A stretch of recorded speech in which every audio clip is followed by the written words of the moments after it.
Among the figures who shaped Indonesia's armed struggle, few bridged as many worlds as Alex Kawilarang.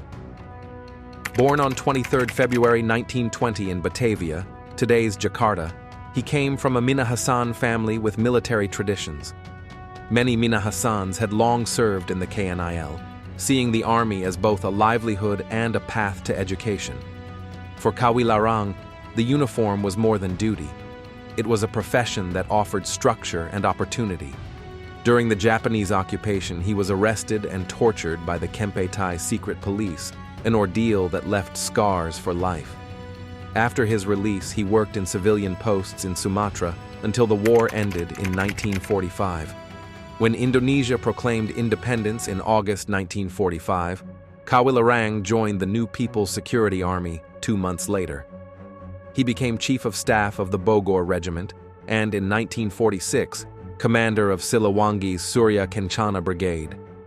He led forces during Operation Product, the first Dutch police action, and earned a reputation as a commander who combined discipline with nationalist determination. His soldiers respected that he trained them with rigor, but also shared their hardships.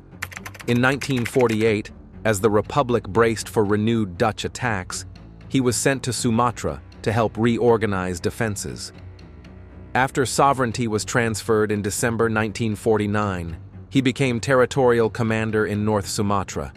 Only months later, in April 1950, he took command of Military Territory 7 in East Indonesia. There he faced 2 crises, the mutiny of Andi Aziz in Makassar and the separatist Republic of South Maluku on the Moluccas. His soldiers fought campaigns in Ambon and nearby islands.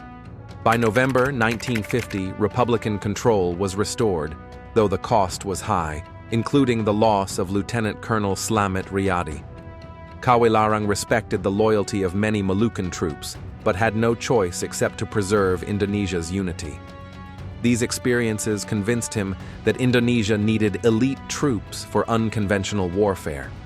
On 15 April 1952, while leading the Siliwangi Division in Bandung, he founded Kesatuan Komando Territorium III, known as Kesko TT, the ancestor of today's Kopassus. He recruited Mohammed Ijon Janbi, a former Dutch commando, to shape training and doctrine. The unit adopted the Red Beret and emphasized initiative, endurance, and courage.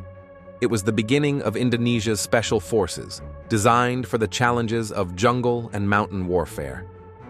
In 1956, Army Chief of Staff A.H. Nasution reassigned Kawilarang as military attaché in Washington. From abroad, he represented Indonesia, but also saw unrest growing at home. In 1957, the Permesta movement arose in North Sulawesi, demanding greater regional autonomy and fairness in development. As a Minahasan, Kawilarang sympathized with their grievances. In March 1958, after air raids devastated Manado, he resigned his post and joined Permesta, though he rejected separatism.